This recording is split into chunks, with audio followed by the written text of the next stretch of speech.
Hi everyone, I'm Meenakshi Sharma, a teacher and your guide. Today I'm here with explanation of second lesson of the book First Flight of Standard 10th. The name of the lesson is Nelson Mandela, A Long Walk to Freedom. It is written by Mandela himself. ये जो पूरा lesson है ये deal कर रहा है discrimination को लेकर, जहाँ एक क्लास दूसरी क्लास को ऑप्रेस करती है या डोमिनेट करती है. अभी साउथ अफ्रीका एक सिस्टम से डील कर रहा था जिसे कहते हैं अपार्थाइड. ठीक है, देखो फर्स्ट लाइन में जैसे ही शुरू होता है lesson about apartheid, they have written apartheid is a political system that separates people according to their race. Can you say which of these three countries named below had such a political system until very recently. तो बोल रहे हैं कि apartheid system किस country में था जो अभी रिसेंटली तक था, मतलब कुछ ही साल पहले ख़त्म हुआ है. तो United states of America, south Africa या फिर ऑस्ट्रेलिया. तो कौन सा है ये कंट्री? ये है साउथ अफ्रीका. ठीक है, अभी नेल्सन मंडेला के बारे में सुना है. नेल्सन मंडेला गांधी जी का फॉलोअर है. ठीक है, और ये नॉन वायलेंस में बिलीव करते थे. ये जो मंडेला हैं ये अफ्रीकन नेशनल कांग्रेस के लीडर थे और इन्होंने पूरा ऑलमोस्ट लाइफ टाइम इन्होंने अपना अपार्थाइड सिस्टम के अगेंस्ट लड़ने में बिताया है और इसी स्ट्रगल में ये 30 इयर्स के लिए जेल भी गए थे. ठीक है, और फाइनली डेमोक्रेटिक इलेक्शंस हुए साउथ अफ्रीका में 1994 में और मंडेला फर्स्ट ब्लैक प्रेसिडेंट बने इस न्यू नेशन के, साउथ अफ्रीका के. ठीक है, अभी ये जो ऑटोबायोग्राफी है ये एक्सट्रैक्ट है लॉन्ग वॉक टू फ्रीडम से. यहाँ मंडेला बात करते हैं कि हिस्टोरिक ओकेशन की जिसका नाम है द इनॉग्रेशन. अब द इनॉग्रेशन के नाम से हम क्या गेस करते हैं? किसी भी नई चीज़ का जब स्टार्ट करते हैं तो हम उसे इनॉग्रेट करते हैं ना, वही गेस कर रहे हैं. तो इसमें क्या बताया है that is to be seen. यहाँ सबसे पहले एक न्यूज़ आइटम दिया है बीबीसी के थ्रू जो 10th में 1994 का है. What is written in this news item? Nelson Mandela has become South Africa's first black president after more than 3 centuries of white rule. तो ये जो नेल्सन मंडेला हैं वो साउथ अफ्रीका के पहले ब्लैक प्रेसिडेंट बने थे. 300 साल वाइट्स का रूल रहा यहाँ. ठीक है, और Mister Mandela African National Congress, Mister Mandela की party African National Congress 252 seats के साथ आई थी आउट ऑफ 400, यानी कि क्लियर मेजॉरिटी के साथ आई थी और ये फर्स्ट डेमोक्रेटिक इलेक्शंस थे साउथ अफ्रीका की हिस्ट्री में. ठीक है, inauguration ceremony took place in the Union Buildings Amphitheatre in Pretoria today, attended by politicians and dignitaries from more than 140 countries around the world. ये जो इनॉग्रेशन सेरेमनी हुई थी ये यूनियन बिल्डिंग्स एम्फीथिएटर जो प्रिटोरिया में है आजकल के टाइम में, करंट टाइम में, और यहाँ बहुत सारे देशों से यानी 140 कंट्रीज से, पूरे वर्ल्ड के 140 कंट्रीज से पॉलिटिशियंस और डिग्निटरीज आए थे. ठीक है, नाउ नेल्सन मंडेला ने अपने एड्रेस में क्या कहा था? never again will this beautiful land experience the oppression of one by the other. अब इन्होंने इस ऑपरेशन की वजह से जो ब्लैक रेस था इतना ज़्यादा सहन किया था और ये इतने ज़्यादा सेंटिमेंटल थे इस बात को लेके कि इन्होंने अपने एड्रेस में कहा था कि जो मेरी ब्यूटीफुल, जो मेरी खूबसूरत कंट्री है ना साउथ अफ्रीका, आज के बाद कभी भी ऑपरेशन एक्सपीरियंस नहीं करेगी. कोई भी रेस, कोई भी कास्ट दूसरों को ऑपरेस नहीं करेगा, डोमिनेट नहीं करेगा. Jubilant scenes on the streets of Pretoria followed by ceremony with blacks, whites and colored celebrating together. More than 1 lakh South African men, women and children of all races sang and danced with joy. बहुत ही खूबसूरत scene था Pretoria के streets का.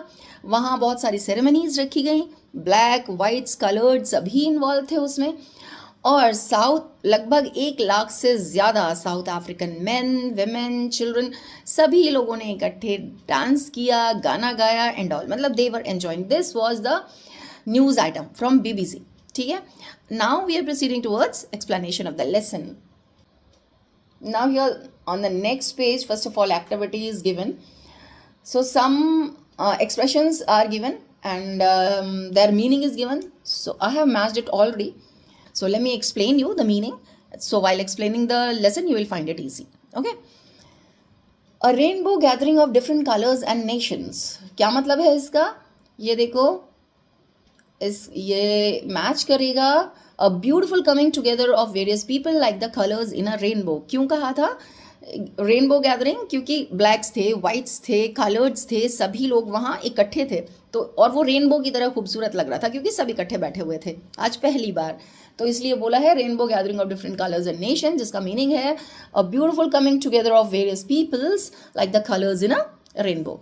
Now second is the seat of white supremacy. White supremacy the centre of racial superiority. तो वो कह रहा है ये मतलब ये जो यूज़ हुआ है एक्सप्रेशन, ये वहाँ के लिए यूज़ हुआ है जहाँ रेशियल सुपीरियरिटी दिखाई जाती थी, जहाँ वाइट्स ही चीज़ें अवेल कर सकते थे, ब्लैक्स नहीं कर सकते थे. तो इसका मीनिंग है the centre of racial superiority. Now be overwhelmed with a sense of history.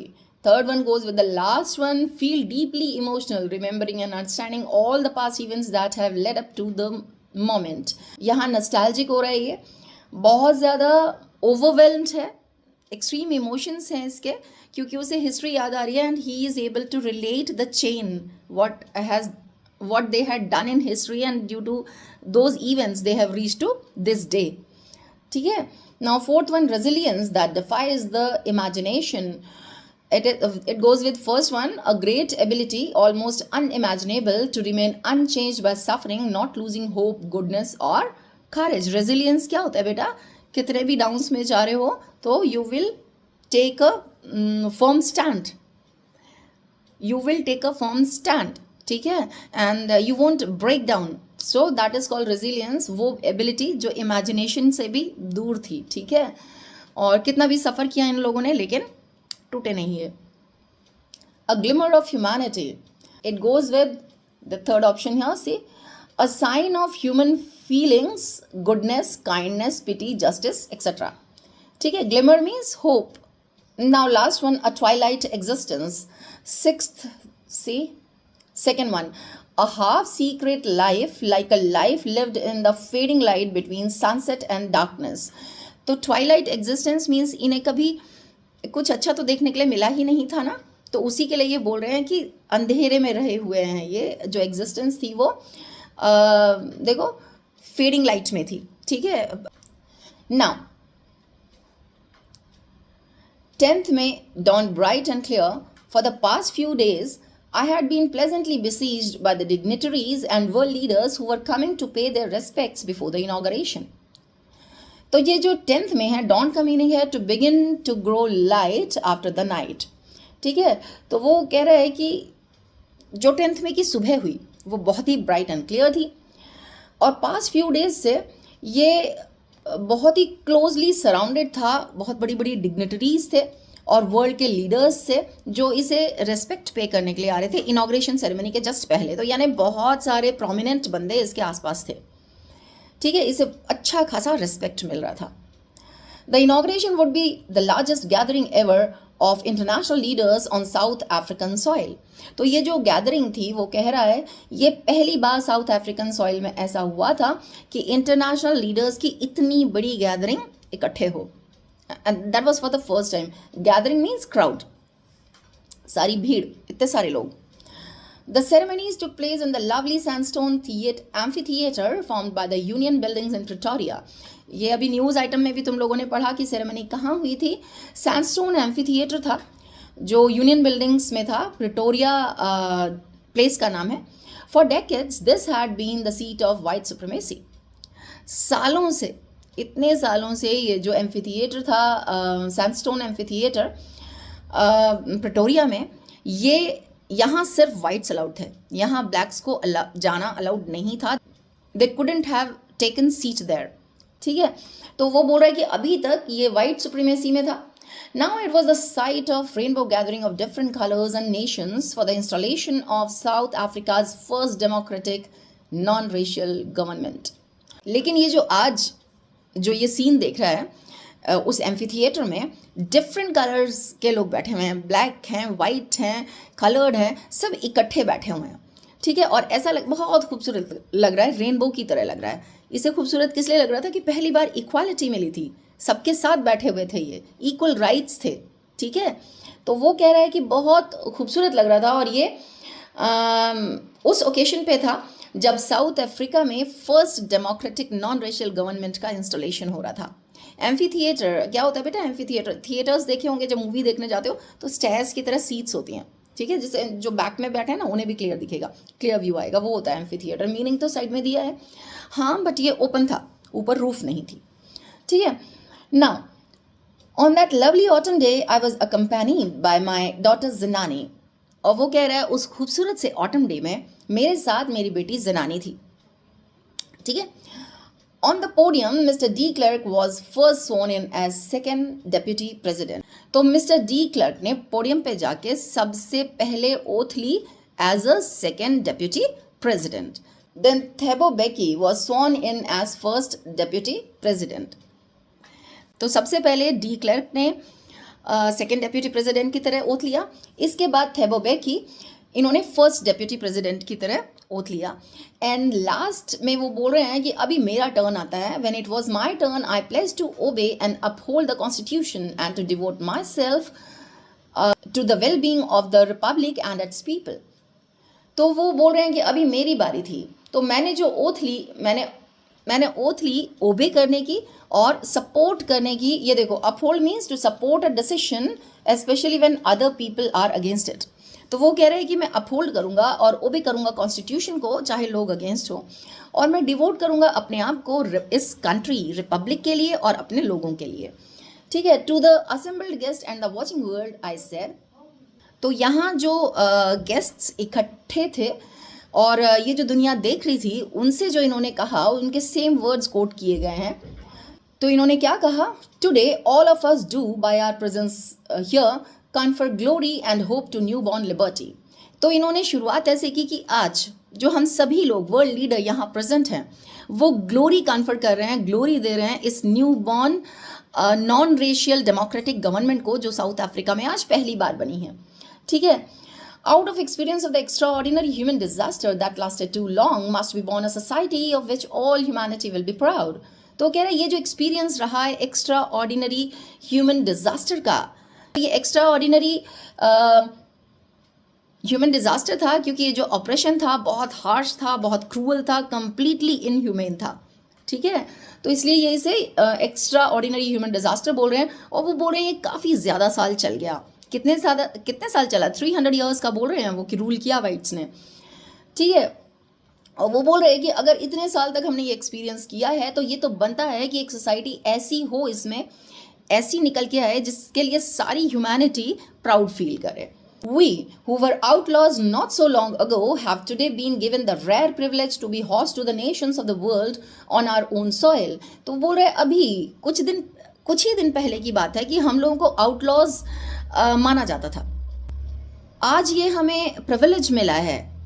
ठीक है, आज ये अपॉर्चुनिटी मिली है, प्रिविलेज मिला है हमें कि हम इतने सारे जो नेशंस हैं इस दुनिया के, उन्हें होस्ट कर सकें अपनी सॉइल पे। ठीक है, तो ये इसे अपॉर्चुनिटी मान रहे हैं, प्रिविलेज मान रहे हैं कि इतने सारे लोग जो आए हैं उन्हें हम होस्ट कर पा रहे हैं साउथ अफ्रीका की सॉइल पे। We thank all of our distinguished international guest for having come to take possessions with the people of our country of what is, after all, a common victory for justice, for peace and for human dignity.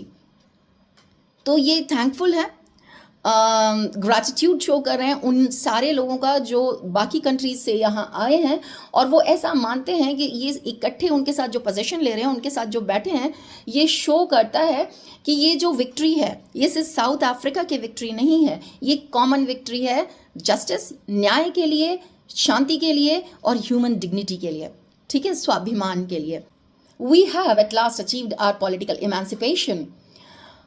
तो कह रहा है finally, ultimately हमें political emancipation मिल गया। Emancipation means freedom from restriction, it is given here. ठीक है, तो जो जितने रेस्ट्रिक्शंस थे इन्हें, वो सारे खत्म हो चुके हैं, आज ये फ्री हैं।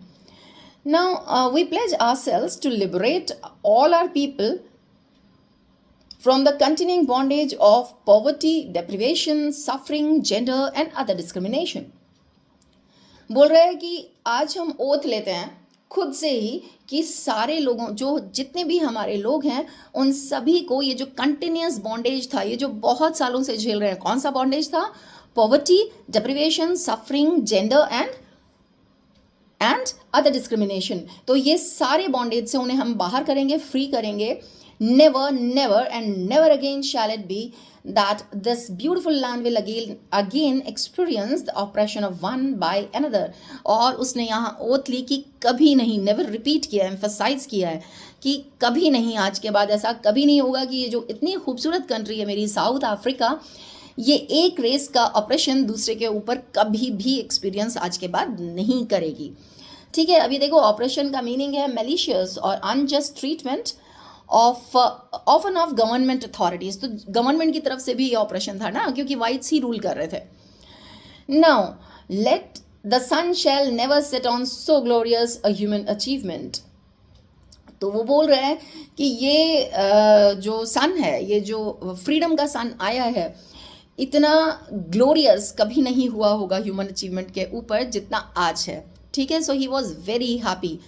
Late freedom reign, God bless Africa.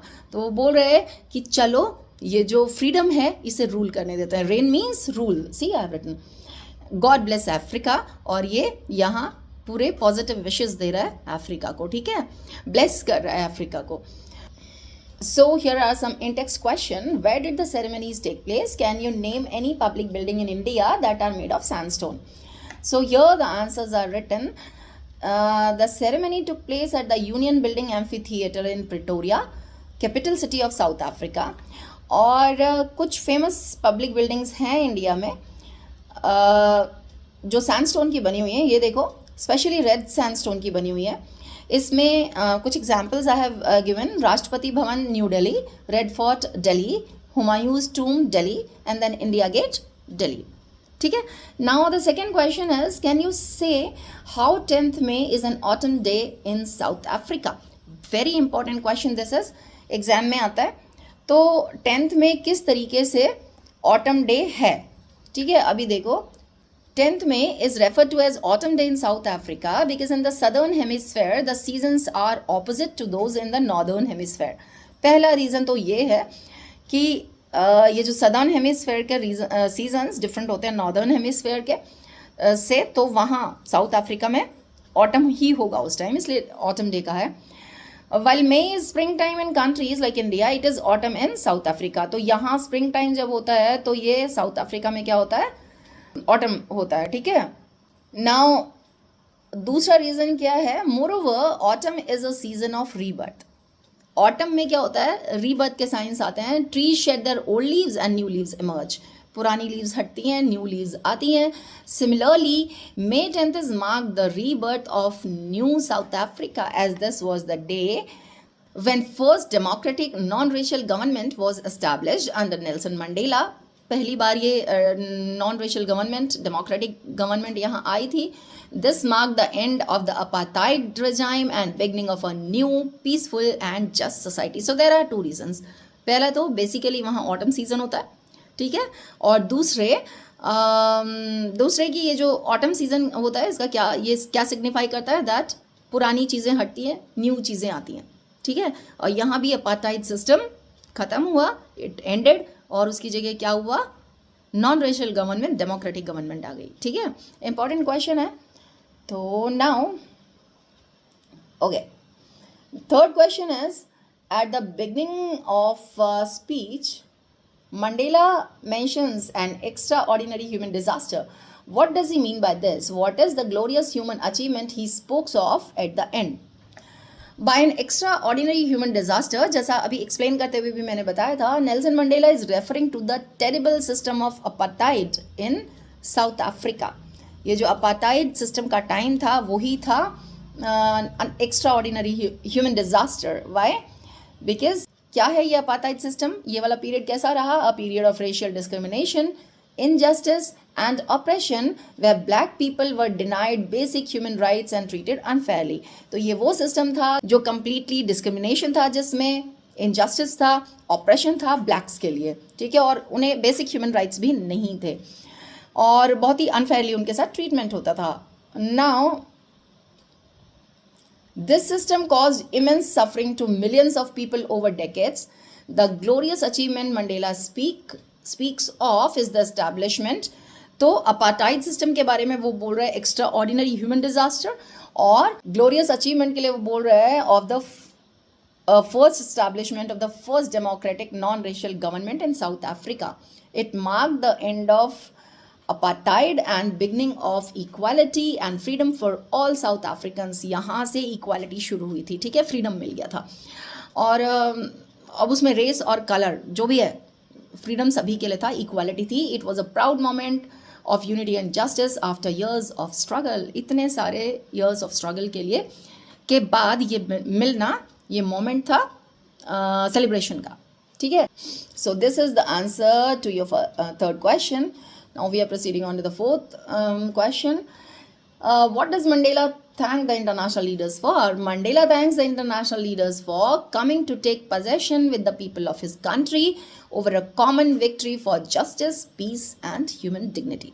ठीक है, इसके लिए ये थैंकफुल था क्योंकि ये सब लोग आए और ये प्रूफ हो गया कि ये सिर्फ साउथ अफ्रीका की विक्ट्री नहीं थी, ये बेसिकली कॉमन विक्ट्री है जस्टिस, पीस और ह्यूमन डिग्निटी की. ठीक है ना. और लास्ट क्वेश्चन है इसमें, इस वाले पार्ट का, इन टेक्स्ट क्वेश्चन का. What ideals does he set out for the future of South Africa? Mandela sets out the ideals of poverty alleviation, यानी कि आइडियल उसने रखे कि वो पॉवर्टी खत्म करेगा, removal of suffering of people, जो सफरिंग झेल रहे हैं लोग उनसे उन्हें फ्री करेगा. He also dreams of a society where there would be no discrimination based on gender or racial origins. He promised never to let his country experience the oppression again. तो उसने ये प्रॉमिस किया कि ये जो जितना भी इसने झेला है इसकी कंट्री ने आज के बाद कभी भी नहीं झेलेगा और हर तरीके का फ्रीडम दिया जाएगा, ठीक है, कोई डिस्क्रिमिनेशन नहीं होगा. Now let's proceed. A few moments later, we all lifted our eyes in awe as a spectacular array of South African jets. कह रहा बस कुछ ही मोमेंट्स हुए थे कि हम लोगों ने अपनी आंखें उठा के देखा, हम सभी सरप्राइज थे. ऑ मीन्स बहुत ही सरप्राइज थे, बहुत खूबसूरत था, ऑसम था. स्पेक्टेकुलर मीन्स देखने लायक, ठीक है. Array of south African jets, ये देखो, spectacular array means N impressive display. तो साउथ अफ्रीकन जेट्स का बहुत ही इम्प्रेसिव सा डिस्प्ले हो रहा था. छोटे एयरक्राफ्ट्स को लेके जाते हैं, कैरी करते हैं, वो भी थे. और आवाज़, रोड मीन्स वो आवाज़ें निकाल रहे थे, तेज़ आवाज़ के साथ जा रहे थे. परफेक्ट फॉर्मेशन हो रही थी यूनियन बिल्डिंग्स के ऊपर. It was not only a display of pin point precision and military force but a demonstration of the military's loyalty to democracy, to a new government that had been freely and fairly elected. ये military force का pin point precision का display नहीं था. Basically ये क्या था, military की loyalty का डिस्प्ले था. किसकी तरफ? वो जो न्यू गवर्नमेंट अभी आई थी ना, जो फ्रीली और फेयरली इलेक्ट होके आई थी, जो फर्स्ट टाइम गवर्नमेंट आई थी, उसकी तरफ इनकी लॉयल्टी ये शो कर रहा था, ठीक है. Only moments before the highest generals of the South African Defence Force and police their chest bedecked with ribbons and medals from days gone by saluted me and pledged their loyalty. तो वो कह रहा है अभी कुछ moments पहले ही ये जो हाईएस्ट जनरल हैं साउथ अफ्रीका के, इन लोगों ने या डिफेंस फोर्स के और पुलिस के, उनकी जो चेस्ट है, बिडेक्ट मीन्स डेकोरेटेड, तो इनकी चेस्ट जो है वो डेकोरेटेड है, रिबन्स से, मेडल्स थे. इन लोगों ने सैल्यूट किया, वो अपने बारे में बता रहे हैं, मुझे सैल्यूट किया और प्लेज किया अपनी लॉयल्टी, यानी कि वो लॉयल रहेंगे इस न्यूली इलेक्टेड गवर्नमेंट की तरफ. I was not unmindful of the fact that not so many years before they would not have saluted but arrested me. तो वो कह रहे हैं कि मुझे याद है, मुझे पता है, I am aware of the fact कि अभी कुछ साल पहले इन लोगों ने मुझे सैल्यूट नहीं किया होता, क्या किया होता, इन्होंने अरेस्ट कर लिया होता इसे, ठीक है. तो finally a शेवरन of Impala military jet होते हैं. शेवरन देखो, ये जो वी शेप में जो ये पैटर्न बनाते हैं वो होता है.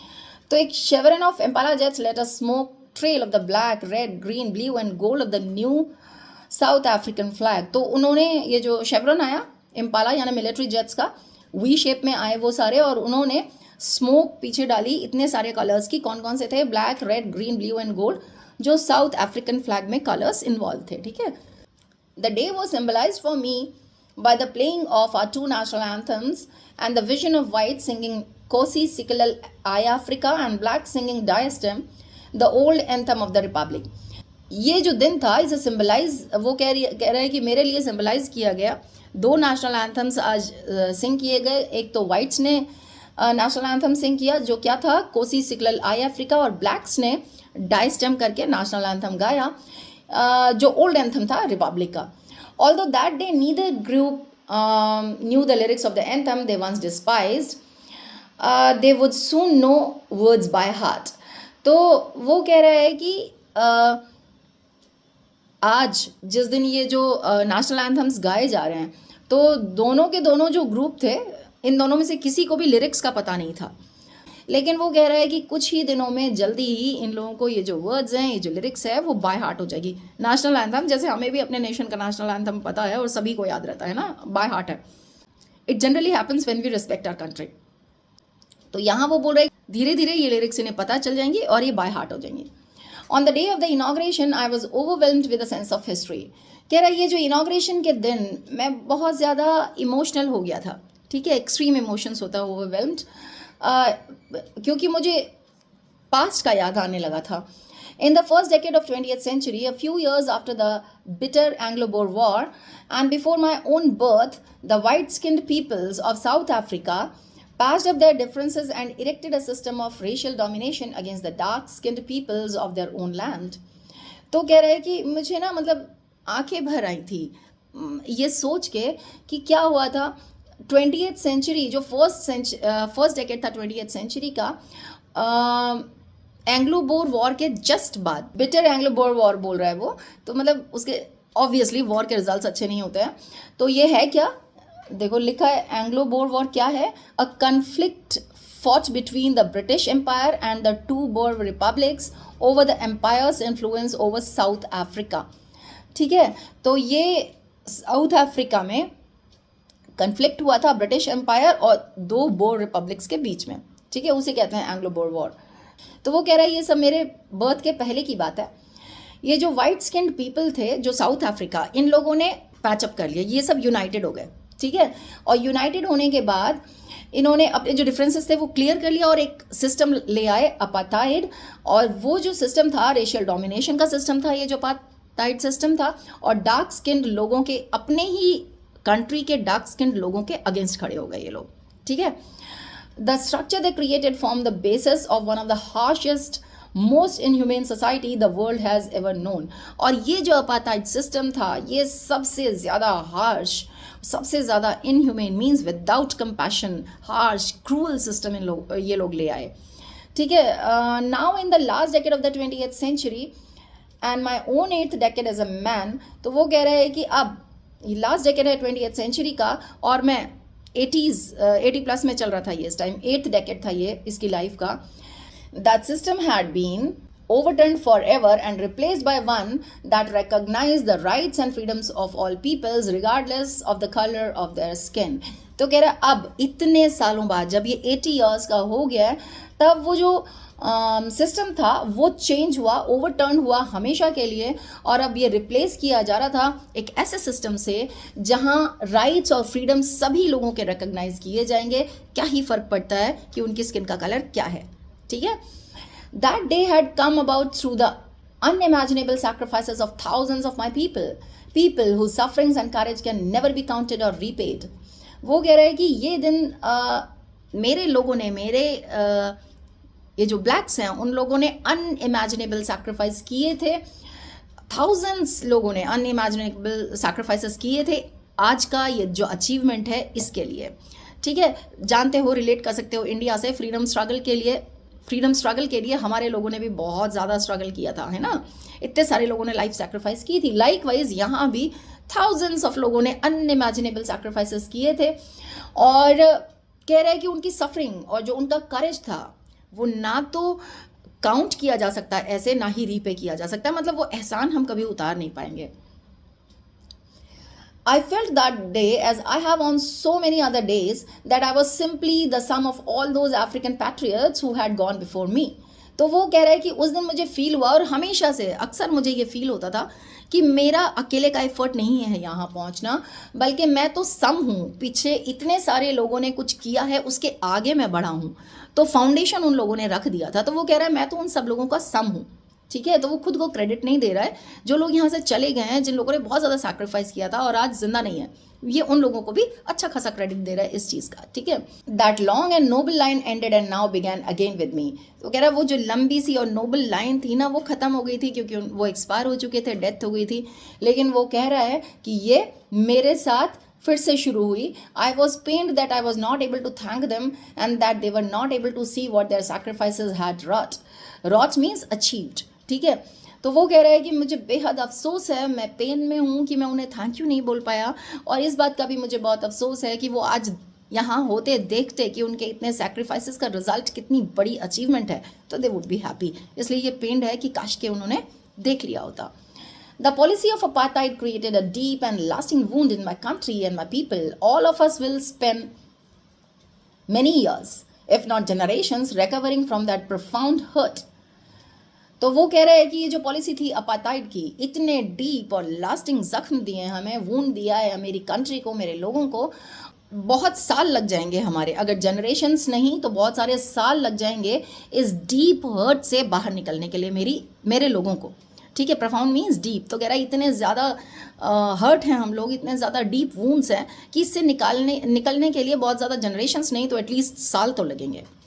ठीक है, but the decades of operation and brutality had another unintended effect, and that was that it produced the Oliver Tambus, the Walter Sisselus, the Chief Luthelus, the Yusuf Dadus, the Bram Fishers, the Robert Sobukvis of our country, men of such extraordinary courage, wisdom and generosity that their like may never be known again. तो वो कह रहा है लेकिन इसका एक positive impact ये हुआ कि इतने सालों का ऑपरेशन और ये जो क्रूअल्टी है, ये एक अनइंटेंडेड इफेक्ट लेके आया, इम्पैक्ट लेके आया, और वो ये था कि इसकी वजह से इतने करेजियस और इतने जनरस लोग हुए इस ज़मीन पे, साउथ अफ्रीका की ज़मीन पे। कैसे? ओलिवर टेम्बस का नाम ले रहा है वो, जिन्होंने ऑब्वियसली सैक्रिफाइस किया होगा।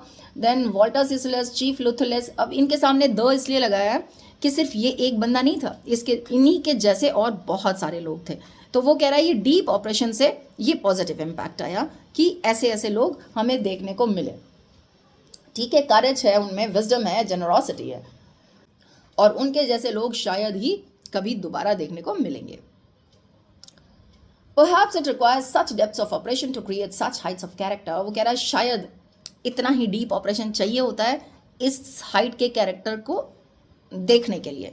ठीक है, Now, my country is rich in the minerals and gems that lie beneath its soil, but I have always known that its greatest wealth is its people, finer and truer than the purest diamonds.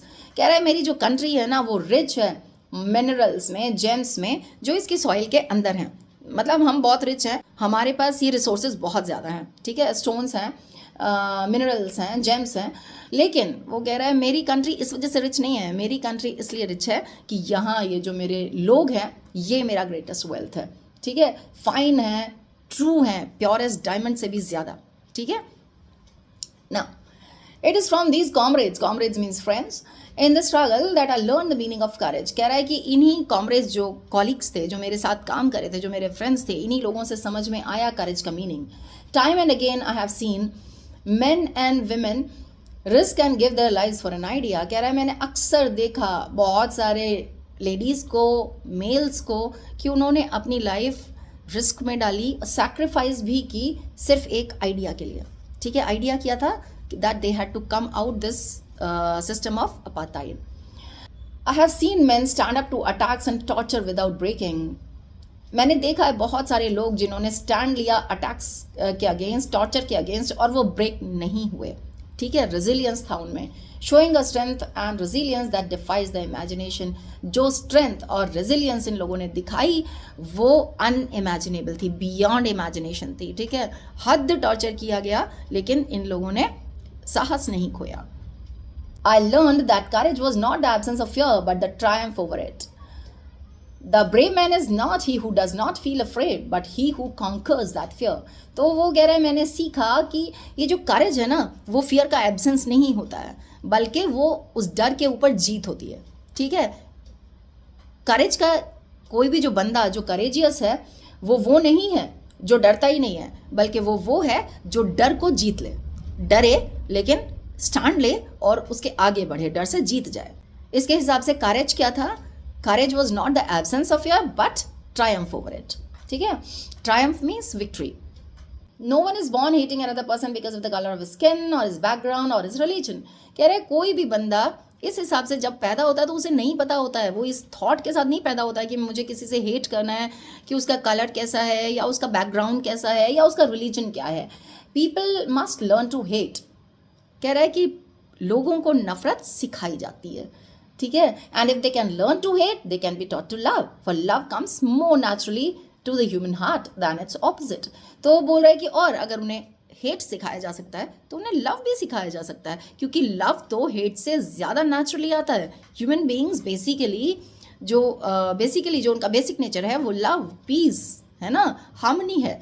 तो वो कह रहा है कि love सिखाना तो और easy हो जाएगा क्योंकि ये नेचुरली आता है ह्यूमन हार्ट पे। ठीक है,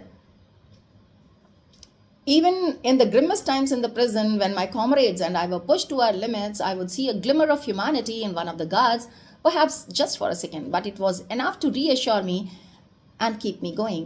तो कह रहा है grimmest means saddest। तो कह रहा है बहुत ज़्यादा सैड टाइम में भी मैंने प्रिजन में देखा था, जब मेरे कॉमरेड्स, जब मेरे फ्रेंड्स या जो मेरे साथ स्ट्रगल में थे, हम लोगों को लिमिट्स तक पुश किया जाता था, मतलब बहुत ज़्यादा टॉर्चर किया जाता था।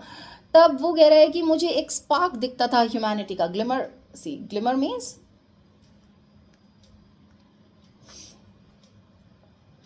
मीन्स स्पार्क, ये देखो है ना।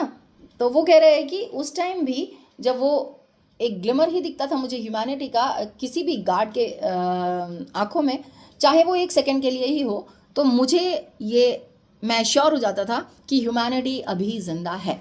ठीक है, और मुझे वो एंकरेज करने के लिए इनफ था कि ह्यूमैनिटी है, कोई ना कोई तो सुनेगा। Now man's goodness is a flame that can be hidden but never extinguished. कह रहा है ये जो ह्यूमन बींग्स की गुडनेस है उसे दबाया जा सकता है, उसे एंड नहीं किया जा सकता। एक्सटिंग्विश मीन्स डिस्ट्रॉय या एंड। तो जो हम बेसिकली हम लोग काइंड है, ह्यूमन बींग्स काइंड ही होते हैं, इस काइंडनेस को छुपाया जा सकता है, ख़त्म नहीं किया जा सकता है। इसीलिए वो कितने भी क्रूअल थे लेकिन कहीं ना कहीं किसी न किसी की आंखों में मुझे वो ह्यूमैनिटी नज़र आ जाती थी, चाहे कुछ मोमेंट्स के लिए आती हो। ठीक है, now once again in text questions. First question है what do military generals do, how has their attitude changed and why.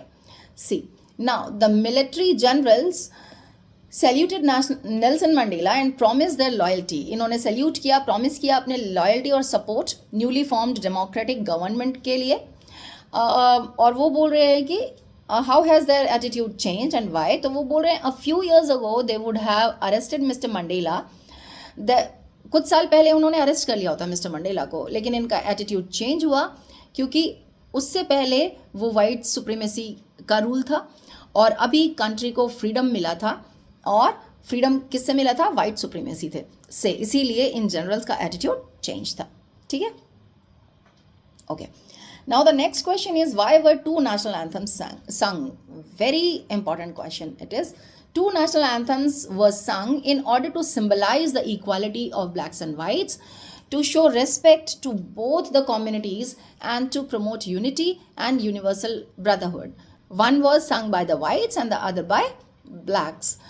ठीक है, सो इसमें तुम लोग बता भी सकते हो कौन सा नेशनल एंथम इन लोगों ने गाया था। ठीक है, वाइट्स ने कौन सा गाया था? कोसी सिक्लल आई अफ्रीका, और ब्लैक्स ने डायस्टम। ठीक है, तो वो लिख सकते हो तुम लोग। तो ये इक्वालिटी शो करने के लिए और रेस्पेक्ट दोनों कम्युनिटी को शो करने के लिए इसलिए थे ये दो national anthem. How does Mandela, ये बहुत इंपॉर्टेंट क्वेश्चन है, नोट इट डाउन। ठीक है, how does Mandela describe the systems of government in his country in the first decade, in the final decade of the 20th century. ठीक है, तो अभी ये क्वेश्चन थर्ड है। Mandela describes the system of government in his country as follows. इस तरीके से उन्होंने डिस्क्राइब किया है कि फर्स्ट डेकेड जो था 20th सेंचुरी का, white skinned people of south Africa ended their own differences and they started a system of racial domination against dark skinned people of their own land, South Africa. ठीक है, south Africa के लोगों, black लोगों के against ही south Africa के white लोगों ने एक सिस्टम इरेक्ट कर दिया.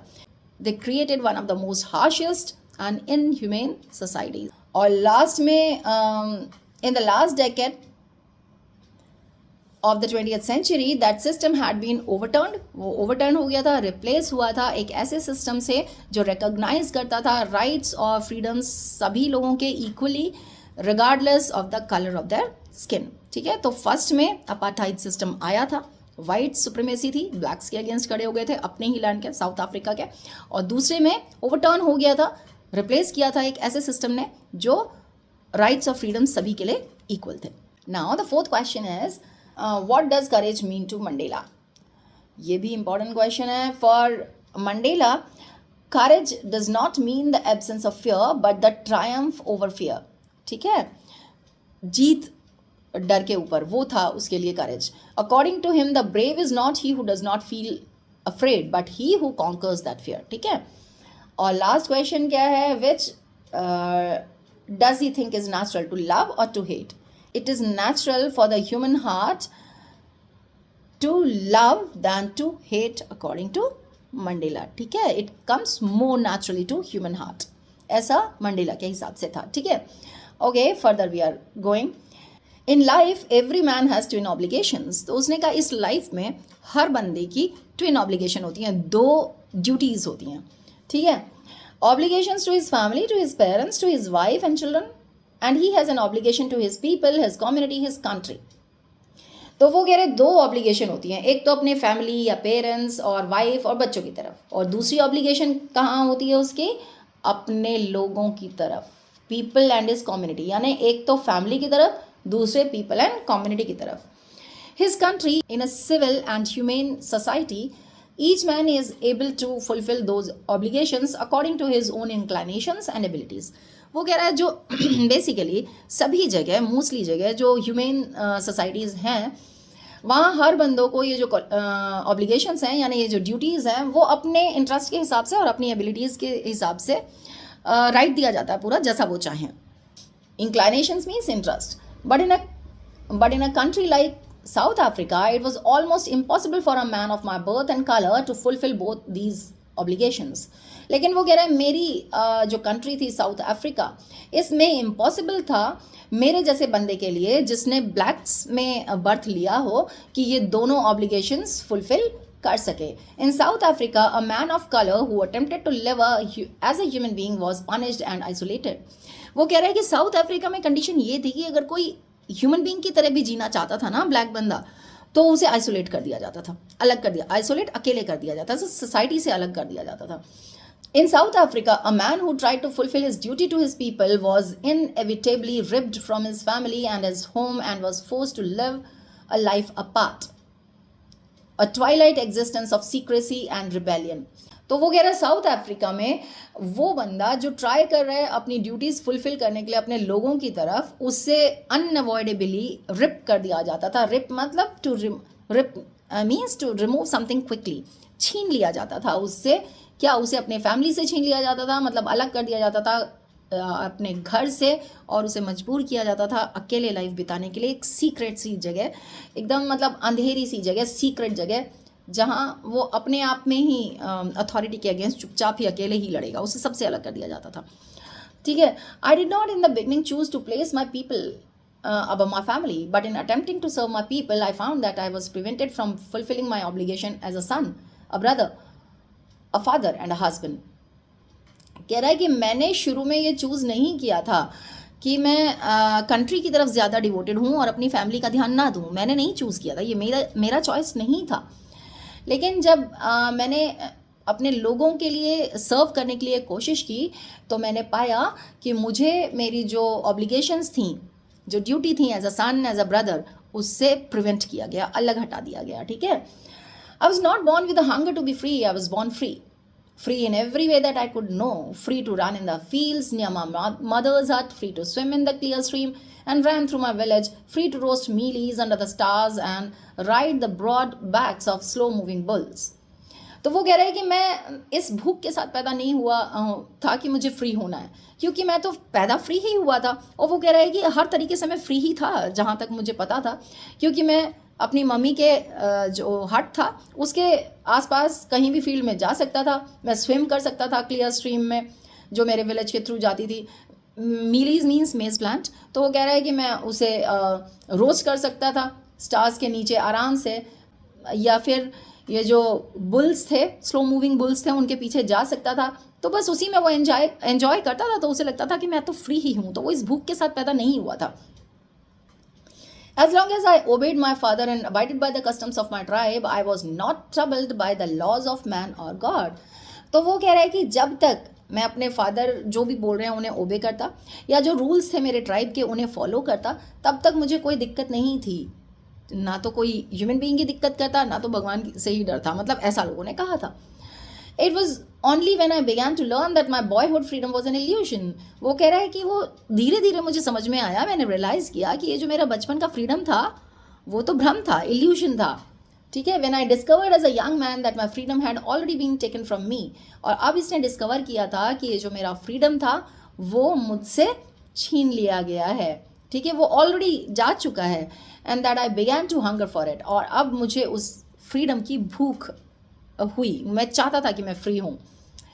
Now, at first, as a student, I wanted freedom only for myself. The transitory freedom, transitory means that changes. ठीक है, जल्दी जल्दी चेंज होता है, परमानेंट नहीं होता है। ठीक है, तो वो कह रहे हैं कि सबसे पहले एज अ स्टूडेंट मैंने फ्रीडम सिर्फ अपने लिए चाहा, और ये ट्रांजिटरी फ्रीडम था, जहाँ मैं चाहता था कि बस मुझे रात में बाहर रहने दिया जाए, परमिशन दे दी जाए, और जो मैं चाहूँ वो पढ़ सकूँ, जहाँ मैं जाना चाहूँ वहाँ जा सकूँ। Later, as a young man in Johannesburg, I yearned for the basic and honorable freedom of achieving my potential, of earning my keep, of marrying and having a family. The freedom not to be obstructed in a lawful life.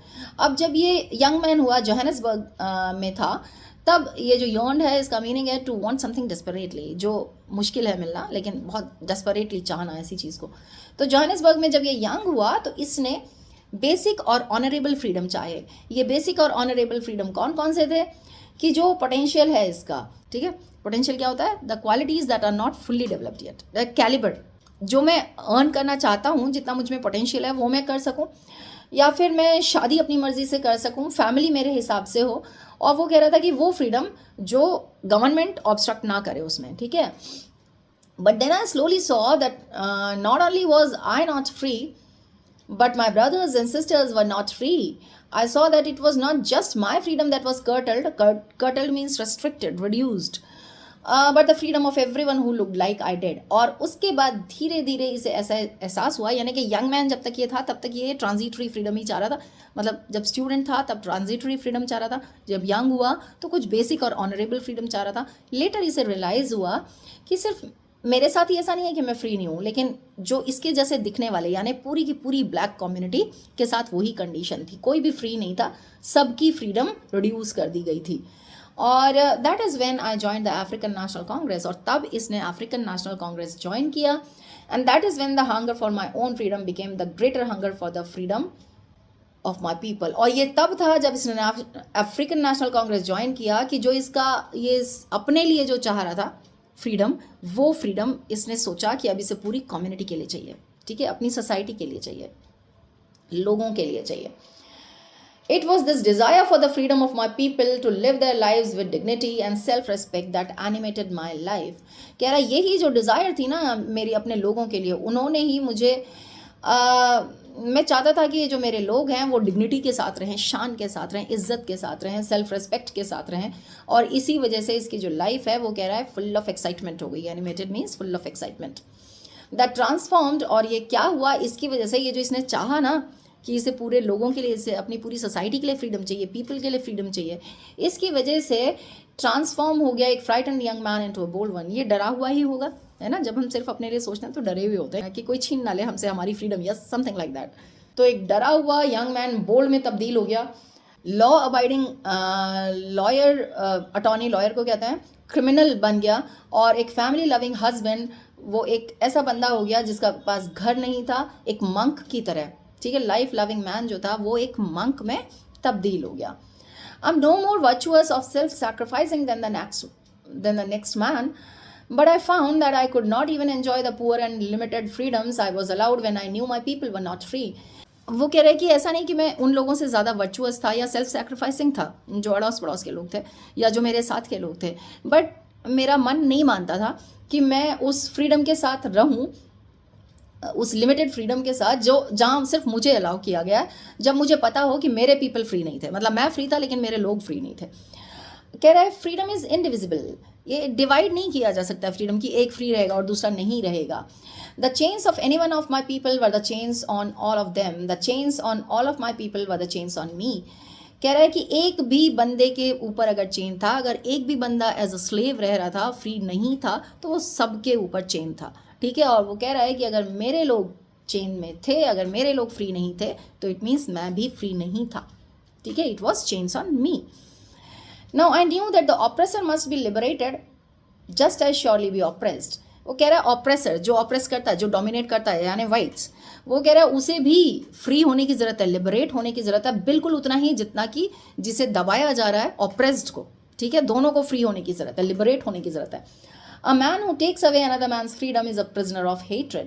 He is locked behind the bars of prejudice and narrow-mindedness. तो वो कह रहा है कि वो बंदा जो दूसरे की फ्रीडम ले लेता है, वो खुद भी नफरत का प्रिजनर है। यानी कि वो कौन से प्रिजन में है? नफरत के प्रिजन में है, प्रेजुडिस के प्रिजन में है, नैरो माइंडेडनेस है। ठीक है, तो वो खुद भी एक प्रिजन में है। I am not truly free if I am taking away someone else freedom just as surely as I'm not free when my freedom is taken from me. वो कह रहा है कि मैं फ्री नहीं हूँ अगर मैं किसी और की फ्रीडम लेता हूँ, बिल्कुल वैसे ही जब मैं फ्री नहीं हूँ जब मेरी फ्रीडम ले ली जाती है। ठीक है, यानी मैं ऑप्रेसर हूँ या ऑप्रेस्ड हूँ, दोनों तरीके से ही लिबरेटेड नहीं हूँ, फ्री नहीं हूँ। Now the oppressed and the oppressor alike are robbed of their humanity. तो कह रहा है जो ऑप्रेस्ड है और जो ऑप्रेसर है, दोनों के दोनों को ह्यूमैनिटी जैसे उनसे लूट ली गई है, ख़त्म कर दी गई है। ठीक है, तो जो ऑप्रेस्ड है वो तो ऑप्रेस्ड है ही, क्योंकि लोग ऑप्रेसर्स जो है वो उसे दबाए हुए है, उसे फ्रीडम नहीं मिली हुई है। लेकिन जो ऑप्रेसर है वो हेट्रेड का प्रिजनर है, प्रेजुडिस का प्रिजनर है। ठीक है, ऐसे इनके थॉट्स थे। Here the lesson ends and now I am coming with question answers. Once again in text questions are given, oral comprehension check. What twin obligations does Mandela mention? And the answer is Mandela mentions that every man has twin obligations. कौन से थे बेटा? पहला family की तरफ, parents की तरफ, wife की तरफ, चिल्ड्रन की तरफ, and the second obligations is his contribution towards fellow people, community and country. तो एक फैमिली की तरफ, एक कंट्री की तरफ. Now the second question is, what did being free mean to Mandela as a boy and as a student? How does he contrast these transitory freedoms with the basic and honorable freedoms? As a boy, Mandela's idea of freedom was physical and unrestricted by societal constraints, such as being able to run in the fields near his mother's hut, swim in the clear stream that ran through his village, and roast mealies under the stars. As a student, his concept of freedom included personal liberties like the freedom to stay out at night, read what he pleased, and go where he chose. These were transitory freedoms that were temporary and personal. However, as Mandela matured, he realized that these freedoms were superficial compared to the basic and honorable freedoms, which included the right to live with dignity, the right to be treated equally, and the right to be free from oppression and discrimination. These fundamental freedoms were essential for the well-being and development of every individual and society as a whole. Does Mandela think the oppressor is free? Why or why not? Important question है ये भी. Nelson Mandela believes that the oppressor is not truly free. ठीक है, he argues that who takes away another person's freedom, जैसा मैंने बताया, he is imprisoned by their own hatred. ठीक है, hatred के imprisoned हैं ये. Now this means that the oppressor is trapped in a mindset of prejudice and narrow-mindedness, which ultimately limits their own freedom. ठीक है, तो अपनी ही freedom उनकी खत्म हो जाती है क्योंकि thoughts वैसे हैं. ठीक है, hatred में वो imprisoned है. Okay, now we will proceed towards question answer. Though it was a lengthy lesson, still see, let's proceed towards the question answers. Now the first question is, you can take a screenshot as well. Let me explain the answers. Why did such a large number of international leaders attend the inauguration? What did it signify the triumph of? देखो बेटा इसमें a large number of international leaders attended the inauguration because they had come to witness the formation of the first ever democratic non-racial government in South Africa. तो ये inauguration इन्होंने attend किया था क्योंकि उन्हें विटनेस करना था first ever democratic and non racial government in South Africa, और वो पार्ट होना चाहते थे इस इनॉग्रेशन के. To be the part of the inauguration, international leaders showed a gesture of solidarity. Solidarity means unity, एकजुटता. From international community to the idea of end of apartheid. तो ये इन्होंने सॉलिडारिटी शो की कि अपार्थाइड सिस्टम के and होने के लिए. ठीक है. Now it was the significance of the victory of good over evil and triumph of a tolerant society without any discrimination. तो ये significance था, बुराई पे जीत हुई थी अच्छाई की, और जीत हुई थी एक टॉलरेंट सोसाइटी की, और यहाँ अब डिस्क्रिमिनेशन नहीं होना था. नाउ ये ह्यूमैनिटी और डेमोक्रेसी का भी विक्ट्री था, ट्रायम्फ था. Next question is what does Mandela mean when he say he is simply the sum of all those African patriots who had gone before him? अब ये कह रहे हैं कि he is sum of all those African patriots. Mandela tribute show कर रहे हैं उन लोगों के लिए जिन्होंने अपनी लाइफ सैक्रिफाइस की है, ठीक है, for the sake of freedom. और उन्होंने कहा कि थैंकफुल हैं उन लोगों के लिए जो उनके पहले चले गए, because those heroes of past had paved the path of cooperation and unity for him. उन्होंने शुरुआत कर दी थी, फाउंडेशन कर दी थी, है ना. तो they paved the path for this freedom. Today they were not there to see what they had done and help to achieve. So he was grateful to them. Now, would you agree that the depths of oppression create heights of character? How does Mandela illustrate this? Can you add your own examples to this argument? I agree. बिल्कुल ये statement agreeable है कि depths of operation create heights of character. Nelson Mandela ने illustrate किया है ये अपने land के, साउथ अफ्रीका के ग्रेट हीरोज का एग्जाम्पल देके, like Oliver Tambo, Walter Sisulu and others who were inspired to sacrifice their lives in the long freedom and struggle. What he told that they had extraordinary courage and wisdom and generosity, and because of those traits these people were able to bear the depths of oppression of the rulers. इनका जो courage था, wisdom था, generosity थी, और इसी वजह से इन लोगों ने जो इतना ज़्यादा झेला है, इतना depths of oppression face किए, लेकिन they showed the quality of resilience. ठीक है. और अभी एग्जाम्पल अगर पूछ रहे हैं तो हाँ, इंडिया तो फुल है इन एग्जाम्पल्स से. फ्रीडम स्ट्रगल के दौरान बहुत सारे लीडर्स थे जो बहुत अच्छे कैरेक्टर के थे, ग्रेट कैरेक्टर था, स्ट्रॉन्ग कैरेक्टर था, जिन्होंने ब्रिटिश रूल के ऑपरेशन के अगेंस्ट वो स्टैंड लिया उन्होंने और एंकरेज किया. कैसे थे लोग, कौन थे वो लोग, नाम दिया है, कौन थे वो लोग? Mahatma Gandhi, Lala Lajpat Rai, Nehru ji, Chandrashekhar Azad, Sardar Bhagat Singh and many more. If we compare them with quality of political leaders India is having today, then Nelson Mandela seems to be absolutely right. ठीक है. तो जितना ज़्यादा डेप्थ्स ऑफ ऑपरेशन होगा उतने ही ज़्यादा स्ट्रॉन्ग कैरेक्टर्स निकल के आते हैं. ठीक है, पता चलता है हमें अपने कैलिबर के बारे में. Now how did Mandela's understanding of freedom change with age and experience? With age and experience, Mandela understood the real meaning of freedom. धीरे धीरे धीरे धीरे उन्हें समझ में आया था ना कि रियल मीनिंग है क्या फ्रीडम का. As a young boy, अब पूरा दोबारा से दिया है कि young boy he thought that he was born free and believed as long as he obeyed his father and abided by the customs of his tribe, he was free in every possible manner. As he grew young, freedom meant only to be free himself, roam around freely at night, family and freedom to earn livelihood started dominating.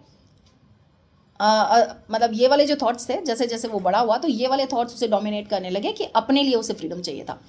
Gradually he realise that he was selfish during his boyhood. धीरे धीरे उसे realise हुआ कि boyhood के दौरान वो थोड़ा selfish हो गया था, और धीरे धीरे उसे समझ में आया कि जो उसकी जो सिर्फ उसकी फ्रीडम रिड्यूस नहीं की गई है, बट सारे ब्लैक्स की फ्रीडम रिड्यूस की गई है. ये जो फ्रीडम चाहिए था वो फियर और प्रेजुडिस के अगेंस्ट चाहिए था. दस his concept of freedom was widened with the change of time. और इसी तरीके से उसका फ्रीडम का जो कॉन्सेप्ट था वो धीरे धीरे वाइड होता गया according to age and experience. ठीक है. Now the last question is, how did Mandela hunger for freedom change his life? Mandela's hunger for his own freedom became the greater hunger for the freedom of his people. ठीक है. और ये जो desire थी उसके लोगों के freedom के लिए, उसकी लाइफ चेंज हो गई.